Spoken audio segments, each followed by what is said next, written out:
Alistair, the US debt has now gone over $38 trillion. And when you look at history, since 1980, the US debt doubles every 10 years. Why would any buyer of gold have any doubts about the prospect of gold's value in the future? I think the answer to that is really, if you have any doubts about the outlook for gold, then you bought into the propaganda of the US Treasury, which did away with gold, redefined it as a pet rock, and said the dollar is now king. That unfortunately, the king is losing its clothes. It's doing it at quite a rapid rate. But this is what happens to every fiat currency. Every fiat currency eventually dies. Now, this one's been going for 54 years, since 1971, in its pure fiat form. I mean, they were undermining its purchasing power before then, which is why the Bretton Woods system failed. So that, I think, is the thing which you've got to bear in mind. Now, every fiat currency dies because of the accumulation of debt.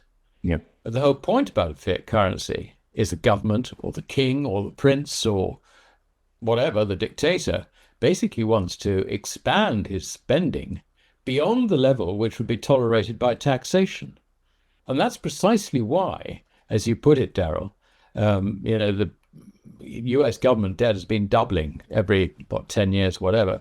The thing that's interesting is that I believe the thing that's really undermined the whole system and brought about the end of the fiat currency system was COVID, because everything shut down. Yeah. And in that year, 2020, if you look at the expansion of US government debt, in that 1 year, it expanded by over 25% in that 1 year. Mm. And of course, since then, it hasn't stopped expanding. So what we have is a situation where rapidly the US dollar is running out of road. And with a debt to GDP of 125%, with a spendthrift president in there, who at the moment is controlling spending only by a government shutdown, which means that government employees are not being paid. I mean, how long can that continue?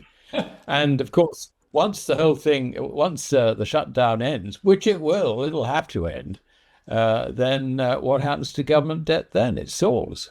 Furthermore, the other problem is that the Treasury is monetizing its debt. It is funding itself almost entirely, well, not quite entirely, but I mean substantially, by T-bills. Now, T-bills are near cash. So it's funding itself, it's spending basically by near cash. It may as well as be cash. And this, of course, rapidly, it's the monetization, if you like, of the currency. The expansion of the quantity in circulation, if you include this very, very short-term obligations of T-bills. I mean, this is Germany 1921-22 all over again. And of course, as far as gold is concerned, gold isn't necessarily rising, but what we do see is the purchasing power, the value, if you like, of the currency declining under these circumstances, and we should not be surprised. Yeah. Will we see an Australian dollar looking like a Zimbabwean legal tender note at I think we will be $100 trillion worth $1.20 Aussie at the time? Yeah. Hopefully a gold standard comes back before that happens, but yeah.